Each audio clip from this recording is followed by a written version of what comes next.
All right, so we're diving deep into this whole guru thing today. Are they the real deal? Or are they just really good at, pulling the wool over our eyes? It's a question a lot of people grapple with, especially when you consider how much the idea of a guru taps into our need for certainty.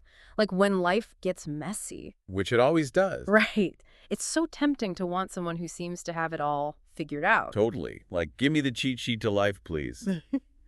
And here's where it gets interesting. The podcast episode we're looking at, Curious Rays, and this guy Osho they talk about, they both kind of argue that some gurus might actually be, well, exploiting that need for certainty. Yeah, they make a really compelling point about the potential for gurus to create dependence instead of, empowering you. So like instead of learning to fish, you're just stuck waiting for someone to hand you a fish every day. Exactly. It becomes about maintaining their authority rather than helping you develop your own. Which makes you wonder about all those gurus living these lavish lifestyles.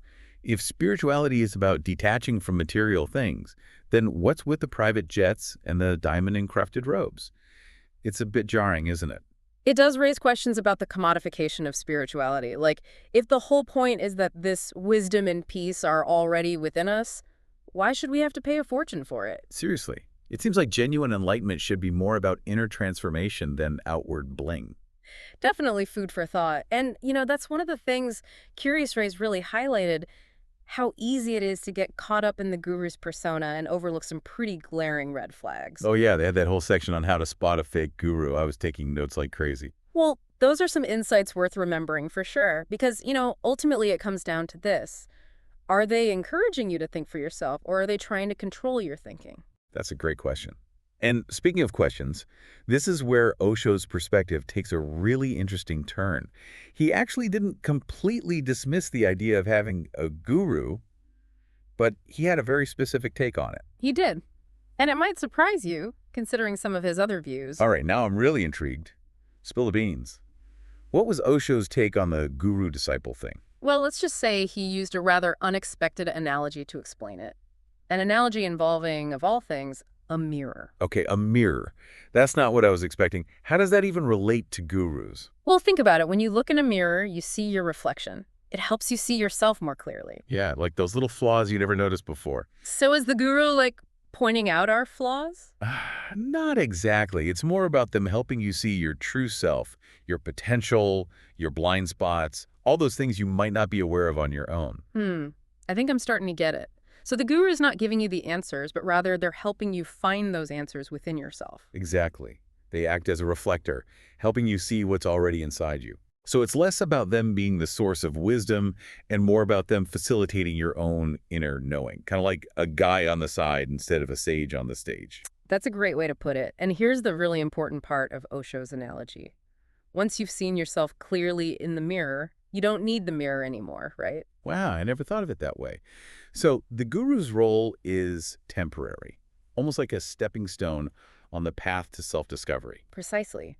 Their ultimate goal is to make themselves obsolete. A true guide wants you to become your own master, not a lifelong follower. It's like instead of giving you a fish, they're teaching you how to fish and then saying, all right, you got this, go feed yourself. Right. It's about empowerment and eventually independence. This really changes how I think about the whole guru-disciple relationship. It's not about blind faith or dependence. It's about finding your own path. So if that's what a true guru does, help you become your own guru, what does that say about all those gurus who are building these huge, devoted followings? It seems a bit, well, contradictory, doesn't it? That's a really insightful question, and it kind of points to a bigger issue, the whole idea of leadership and power, not just in the spiritual realm, but in society as a whole. Now that you mention it, yeah, it's everywhere. Governments, corporations, even in families sometimes. There's this idea that someone else knows better, that we need to follow the rules or the leader to be okay. Is that what we're really seeking when we look for a guru, someone to tell us what to do? It's definitely something to think about. If we're constantly being told to follow, obey, defer to authority, it makes sense that we might seek out a guru to guide us. But if a true guru wants us to become our own authority, wouldn't that challenge those very systems, the systems that depend on our obedience? Whoa, that's pretty profound. It's almost like a quiet rebellion to embrace this idea of the guru within. Like we're saying, I'm going to think for myself. Thank you very much. It definitely has that potential. Imagine if everyone started questioning those external authorities and trusting their own inner guidance. It would be a huge shift, wouldn't it? It would be exciting, that's for sure. Maybe even a little scary, too. But I think you're onto something here. This isn't just about gurus. It's about all the ways we give away our power. It's about learning to trust ourselves and make our own choices. You got it. And that's where things get really interesting because it's not always easy to do that, especially when we've been conditioned to seek guidance from external sources. So, how do we navigate that tension? How do we learn to trust ourselves when we've been taught to rely on others? Well, I think that's a topic for another deep dive, don't you? It's a bit of a paradox, isn't it? We're drawn to gurus for guidance, but real guidance should lead us to self reliance. It is a fascinating tension, and I think you hit the nail on the head when you talked about how it connects to all these systems of authority we see in the world. Yeah, it's like we're conditioned to seek out someone to tell us what to do, whether it's a parent, a boss, a politician, or even a guru. Exactly. And when we start questioning those external authorities, it can feel, well, unsettling, to say the least. Definitely. It's kind of scary to think about making your own choices without that external validation, you know?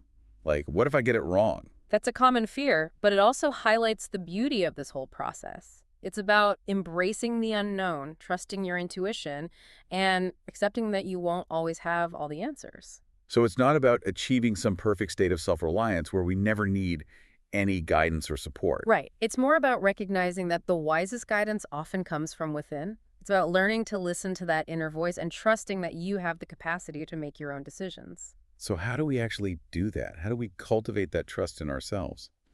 Especially when we've been conditioned to doubt our own judgment. Well, I think it starts with awareness. Start noticing those moments when you automatically defer to someone else's opinion or follow a rule without even thinking about it. Then pause and ask yourself, what do I think about this? What feels right to me? It's like we're flexing that inner authority muscle, getting comfortable with the idea that we can make our own choices. Exactly. And remember, it's a process. There will be times when you feel confident and clear, and other times when you feel uncertain and doubt yourself. I think that's important to remember because it's easy to get overwhelmed by this whole become your own guru thing. Yeah. It's like, oh, I need to have all the answers figured out right now.